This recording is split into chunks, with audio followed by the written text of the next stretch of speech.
हमारा next topic है lawful object and consideration.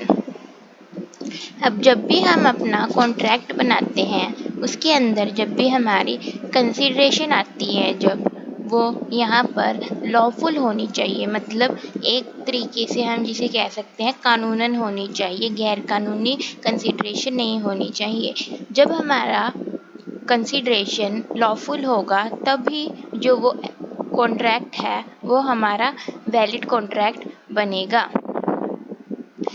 इसको डिफाइन करते हैं सेक्शन 10 में। सेक्शन 10 जो बात करता है वो ये कहता है कि जो एग्रीमेंट होता है वो लॉ के द्वारा तभी एनफोर्सेबल होगा जब उसके अंदर लॉफुल कंसीडरेशन या फिर लॉफुल ऑब्जेक्ट होगी। अगर जो वो लॉफुल कंसीडरेशन या लॉफुल ऑब्जेक्ट नहीं है तब वहाँ पर वो लॉ के द्वारा एनफोर्सिएबल नहीं है। अगर जो एनफोर्सिएबल नहीं होगा तब हमारा जो कॉन्ट्रैक्ट है वो नहीं बनेगा, वो एग्रीमेंट पर आकर ही रुक जाएगा।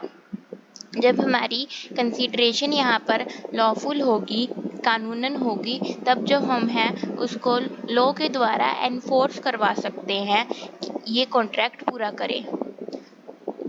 अब इसी के साथ जब हमारा सेक्शन 23 है, हमें वो ये बताता है कि अगर जो हमारा कंसीडरेशन या ऑब्जेक्ट जो लॉफुल नहीं है, जैसे लिखा है इसमें, if object does not have lawful object and consideration, if यहाँ पर एग्रीमेंट है, मतलब if agreement does not have lawful object and consideration is void, जिस भी एग्रीमेंट में lawful object नहीं होगा और लॉफुल कंसीडरेशन नहीं होगी, मतलब गैर कानूनन कंसीडरेशन होगी या गैर कानूनी ऑब्जेक्ट होगा, वो चीज़ यहाँ पर वॉइड हो जाएगी, मतलब ख़त्म हो जाएगी, उसकी वैल्यू नहीं रहेगी कुछ।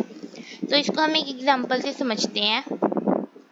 इसमें ए होता है एक पर्सन, वो कहता है बी को कि तुम सी का पर्स चोरी कर लाओ, मैं तुम्हें उसके लिए 1000 रुपये दूंगा।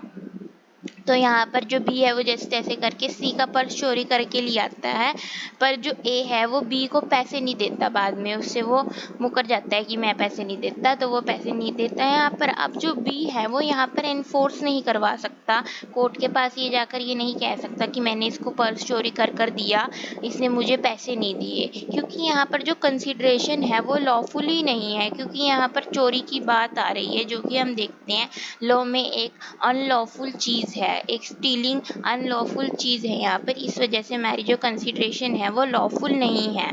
अगर लॉफुल नहीं है तो हम उसको एनफोर्स भी नहीं करवा सकते। अब कंसीडरेशन का मतलब तो सबको पता ही है, जैसे समथिंग इन रिटर्न, मतलब लेन देन। ऑब्जेक्ट का क्या है, पर्पस ऑफ कॉन्ट्रैक्ट, मतलब क्या मोटिव है, क्यों कॉन्ट्रैक्ट हो रहा है। जैसे इसमें हमने एग्जांपल में देखा, यहाँ पर जो पर्पस है कॉन्ट्रैक्ट का वो है यहाँ पर stealing of the purse, purse की चोरी करना यहाँ पर पर्पस है इस कॉन्ट्रैक्ट का।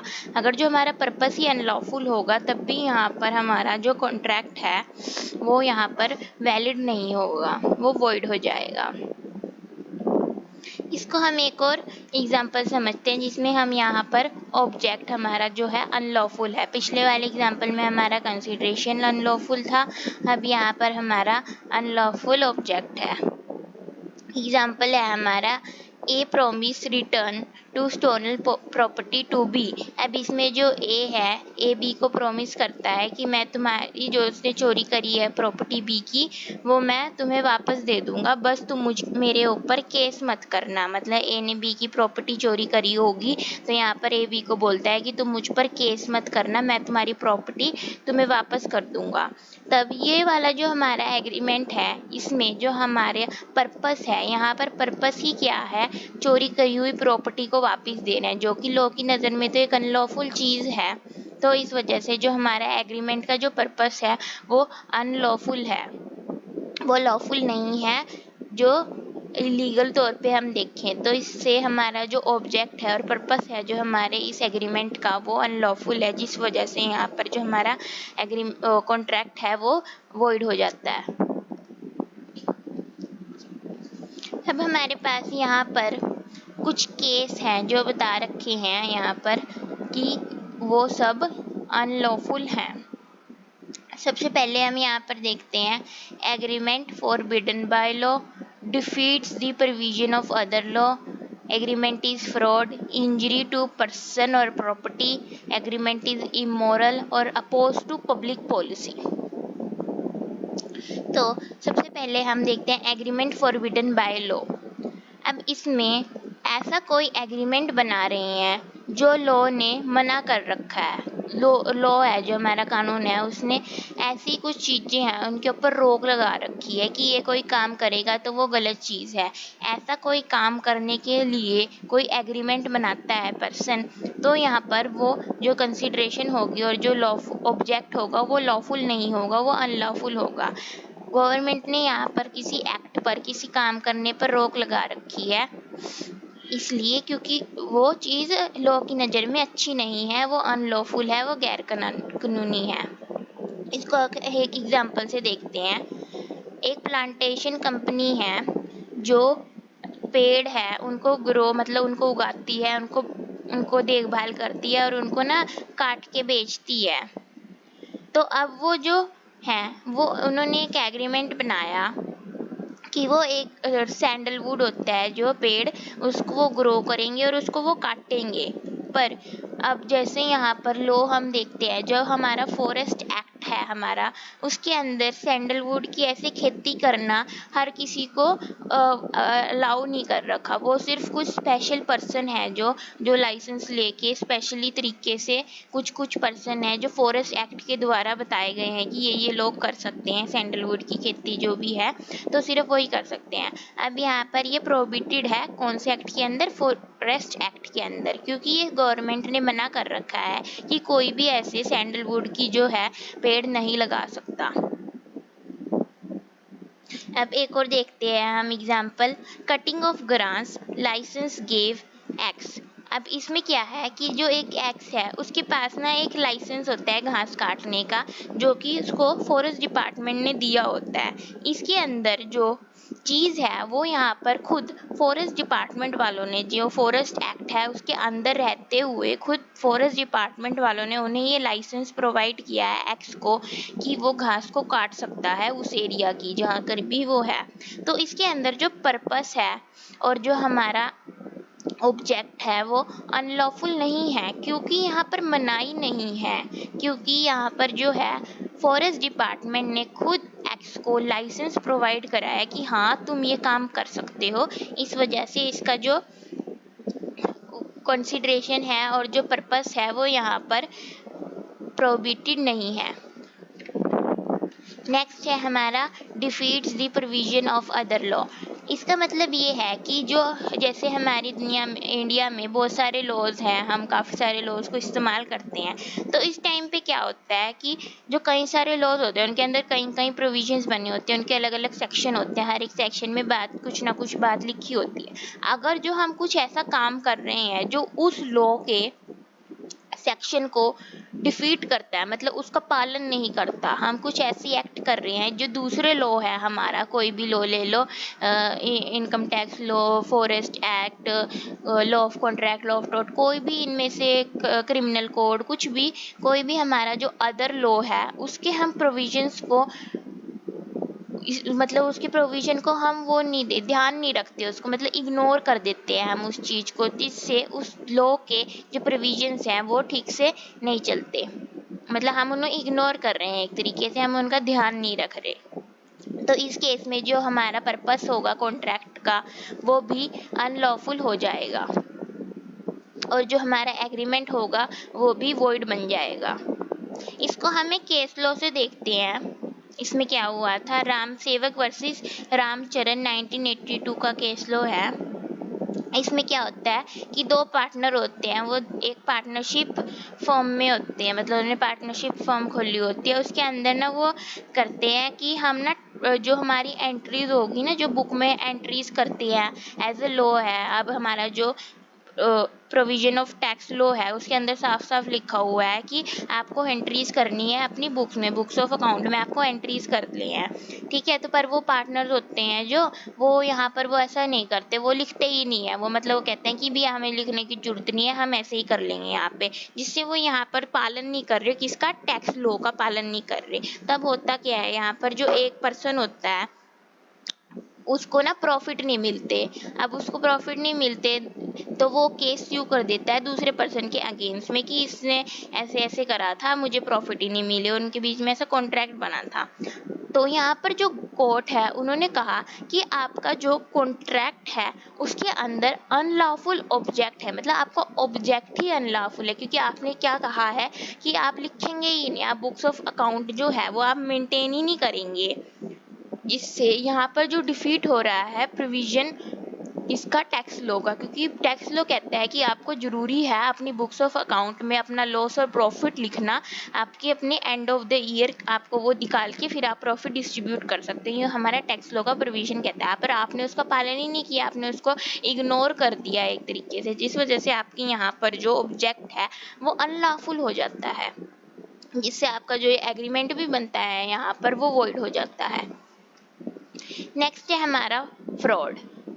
जब हमारा ऑब्जेक्ट कंसिडरेशन फ्रॉड हो, मतलब एक तरीके से धोखाधड़ी हो रही हो, जिसमें हमारा इंटेंशन हो, हम इंटेंशनली यहाँ पर किसी दूसरे पर्सन को चीट कर रहे हैं, धोखा दे रहे हैं उसके साथ, तो यहाँ पर जब भी हमारा एग्रीमेंट होगा वो वॉइड हो जाएगा। इसका एग्जाम्पल देखते हैं हम। A and B are partner, वो दोनों पार्टनर होते हैं एक फर्म में। वो कहते हैं कि ना हम ना गवर्नमेंट के साथ ना यहाँ पर फ्रॉड करेंगे। वो ऐसा करते हैं कि जो वो गवर्नमेंट का जहाँ पे डिपार्टमेंट होता है ना, वहाँ पर ना वो एक टेंडर को भेजते हैं वहाँ पर एक नाम से, मतलब किसी और, मतलब गलत नाम रख देते हैं वहाँ पर, वो अपनी फर्म का नाम नहीं रखते वहाँ पर, जो कि उनको अपनी फर्म का नाम भेजना होता है। वहाँ पर कुछ चीज़ होती है, वहाँ पर अपनी फर्म का नाम भेजना होता है वहाँ पर वो अपनी फर्म का नाम नहीं भेजते, यहाँ पे कुछ और ही नाम लिख देते हैं उसका।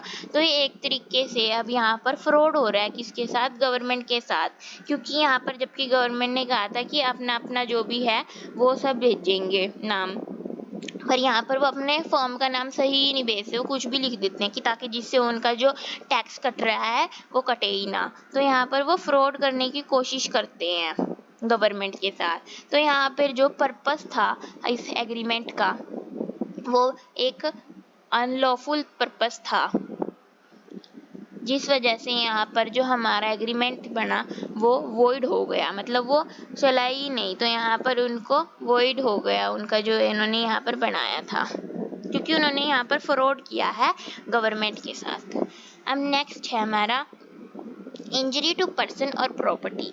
अब जैसे हमारा कोई भी हम एग्रीमेंट बनाए जिसमें किसी पर्सन को या फिर उस पर्सन की प्रॉपर्टी को इंजरी हो, तो वो वाला जो भी हमारा एग्रीमेंट होगा वो भी अनलॉफुल होगा, क्योंकि हमने एक ऐसा एग्रीमेंट बनाया है जिसमें एक पर्सन को इंजरी, जिसको उसको नुकसान पहुंच सकता है या प्रॉपर्टी को नुकसान पहुंच सकता है। यहाँ पर इंजरी का मतलब है क्रिमिनल रॉन्ग करना या किसी पर्सन को हार्म पहुंचाना। अब जो हमारी कंसिडरेशन या फिर ऑब्जेक्ट है एग्रीमेंट का, अगर जो वो ये है कि हम किसी पर्सन को या उसकी प्रॉपर्टी को या किसी भी प्रॉपर्टी को हम डैमेज प्रोवाइड कर रहे हैं या इंजरी दे रहे हैं हम उसको, तो अब यहाँ पर जो हमारा पर्पस होगा वो अनलॉफुल होगा, जिस वजह से यहाँ पर जो हमारा एग्रीमेंट बना होगा वो भी वॉइड हो जाएगा, जिसको हम एनफोर्स नहीं करवा सकते, जो हमारा कॉन्ट्रैक्ट नहीं बना, क्योंकि वो इन्फोर्सिएबल बाय लॉ है ही नहीं, तो इस वजह से वो फिर कॉन्ट्रैक्ट भी नहीं बनता। सेम इसको भी हम एग्जांपल से देखते हैं।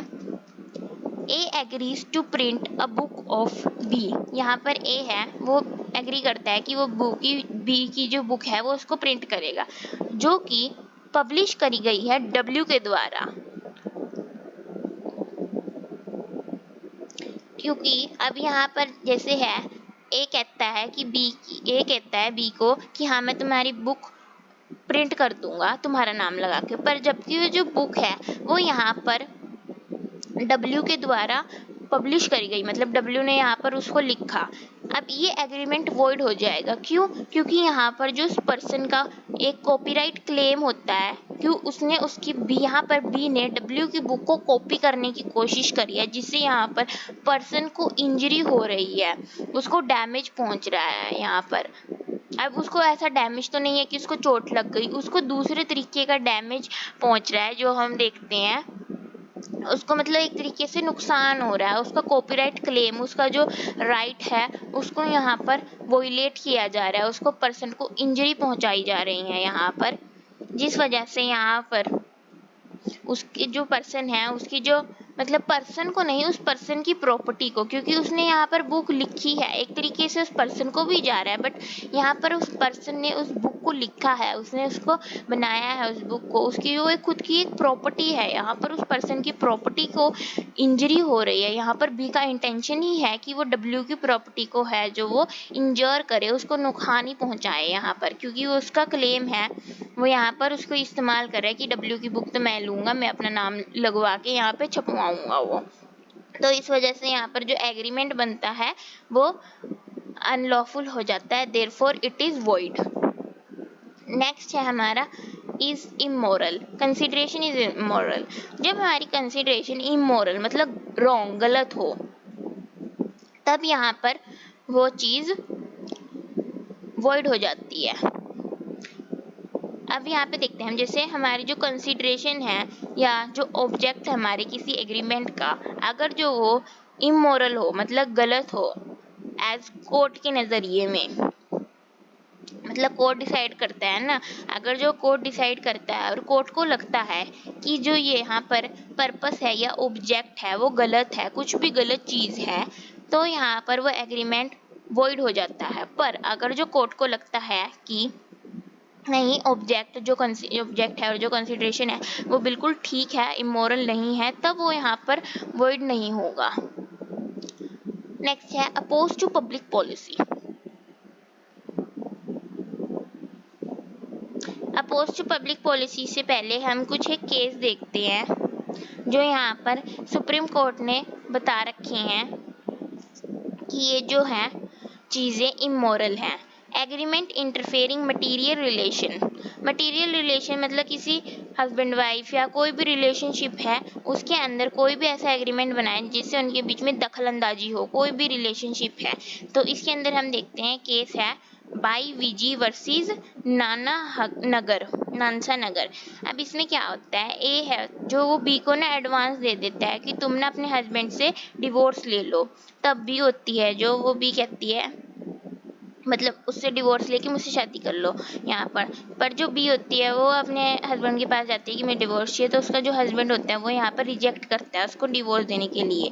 अब यहाँ पर जो ए है, ए ने बी को जो एडवांस दे रखा है वो ए बी से एडवांस अपना वापिस नहीं ले सकता, क्योंकि यहाँ पर उनकी कंसिडरेशन ही बुरी थी, अनलॉफुल थी, क्योंकि उसने खुद कहा कि तुम उससे डिवोर्स ले लो, मुझसे शादी कर लो। अब यहाँ पर अगर जो उसको डिवोर्स नहीं मिलता और वो उससे शादी नहीं करती, तो अब यहाँ पर जो ए है वो यहाँ पर लाइबल नहीं है, वो कोर्ट के पास जाकर ये नहीं कहेगा कि मुझे मेरे पैसे वापस दिलाओ, क्योंकि उनका पर्पस और उनकी कंसिडरेशन ही रॉन्ग थी, अनलॉफुल थी। नेक्स्ट है हमारा पब्लिक पॉलिसी। अब पब्लिक पॉलिसी में क्या होता है कि जो कोर्ट होती है वो कहता है कि कोई भी ऐसा एग्रीमेंट जो हमारी पब्लिक पॉलिसी के खिलाफ है वो सभी एग्रीमेंट वॉइड है। हर एक एग्रीमेंट जो अपोज होगा पब्लिक पॉलिसी के वो यहाँ पर सब वॉइड है।